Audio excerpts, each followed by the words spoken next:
Hello friends मु विचित्रा आपण समस्त को learn with Vichitra YouTube channel को स्वागत जनाऊे।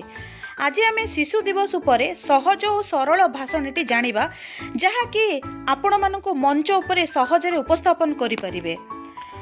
तो आज यही भाषणटी यही भाव में रही।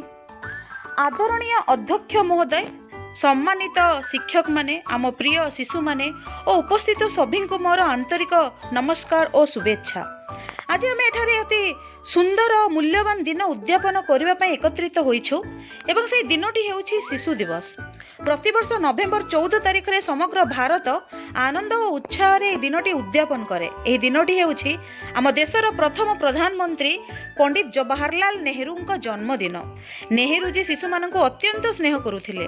शिशु माने तांको भल पाई चाचा नेहरू बोली डाकुथिले। से विश्वास करुथिले आजिर शिशु हेउछंती आगामी भारतर निर्माता। तांको दृष्टि रे शिशु माने हेउछंती देशर आशा, समृद्धि और भविष्यत। तो शिक्षक मानकर भूमिका और दायित्व किपरि हेबा आवश्यक। शिशु दिवस केवल शिशु मानक खुशीर दिन नुहे, यह हेउछि आम शिक्षक मानक पई मध्ये एक आत्म पर्यायन और संकल्पर दिन।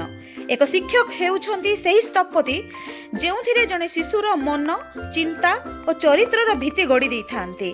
आम शिक्षा संस्थान गुड़िक माने केवल पाठ्यपुस्तकर ज्ञान देवा जगह नुहे, यह हेउछि मानव गढ़िबार कारखाना।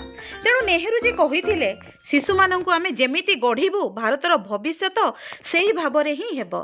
सेथिबे हमर दायित्व हेउछि प्रत्येक शिशुंक मनरे थिबा प्रतिभा को खोजी नेबा, ताहाको अभिव्यक्तिर सुजोग देबा। प्रत्येक शिशुरे थाए एक नुआ चिंता, एक नुआ शक्ति। शिक्षक भावे आमे से शक्ति को सठिक दिगरे नै जिबा उचित। शिशु मानकर शिक्षा और मूल्यबोध किपरि हेबा आवश्यक। आजिर दिन रे आमे देखुछु शिक्षा केवल परीक्षा और मार्क नुहे, सत्य शिक्षा हेउछि मानवता, समवेदना और दायित्वबोध गढ़ी देबा।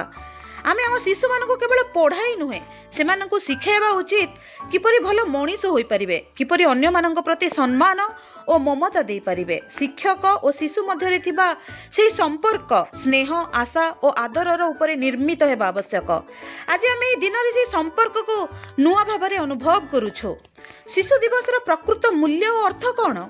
शिशु दिवस आमको सही संदेश दे जाए आमे जेपरि शिशु मानकु देखिबु सेही भाबरे भारतर आगामी दिन रे गढ़ी उठिबो। तो एक हसुथिबा शिशु हेउछि एक सुखी जातिर चिन्ह। एक शिक्षित और सुसंस्कृत शिशु हेउछि देशर आगामी नेता। सेथिबे हमर कर्तव्य हेउछि प्रत्येक शिशुंको स्नेह, सुजोग और सुरक्षा देबा। आमे तांको मन को भय नुहे, विश्वास देई भरी देबा आवश्यक। तो परिशेष रे आसंतु एही शिशु दिवस रे आमे समस्त एक नुआ संकल्प नेबा। आमे प्रत्येक शिशु को सही स्नेह, नीति और दिग्दर्शन देबु जेउथिरे से जीवन रे सफल और सचेतन मनीष होई उठिबो।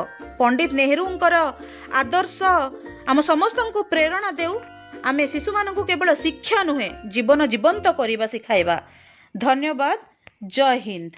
तो बंधु माने आजिर वीडियो को एतिकिरे बंद करिबा। देखा हबो नेक्स्ट वीडियो रे। सेतिकी पर्यंत मते विदाय दियंतु। नमस्कार। जय जगन्नाथ।